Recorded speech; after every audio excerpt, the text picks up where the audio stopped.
नदी के तट पर सैन्य बलिदान परिवार सम्मेलन समारोह का आयोजन किया गया, जिसमें रक्षा मंत्री राजनाथ सिंह और आरएसएस के सदस्य सुरेश भैयाजी जोशी मौजूद रहे। इस मौके पर 2500 बलिदानी परिवारों को सम्मानित किया गया। रक्षा मंत्री राजनाथ सिंह ने पूर्व सैनिकों और बलिदानी परिवारों के सदस्यों को स्मृति चिन्ह देकर सम्मानित किया। रक्षा मंत्री राजनाथ सिंह ने कहा कि मोदी सरकार में महिलाओं को आगे आने का मौका दिया है। युद्ध पोतों पर पहले महिलाओं की तैनाती नहीं की जाती थी, लेकिन अब सीमाओं के साथ युद्ध पोत पर महिलाओं की भागीदारी भी सुनिश्चित की गई है। इससे पहले रक्षा मंत्री राजनाथ सिंह को शाल, टोपी और विशेष स्मृति चिन्ह देकर सम्मानित किया गया।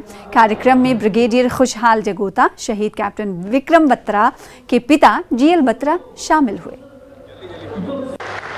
भारत का शांतिप्रिय देश है तो उसका अर्थ यह नहीं है कि हम भीम, हम कायर अथवा युद्ध से किसी प्रकार का हम भय।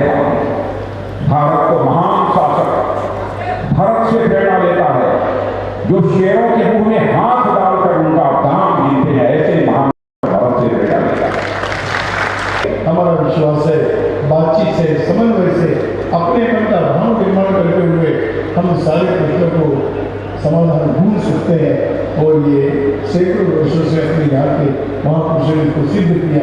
इसी मार्ग पर चलने वाले हम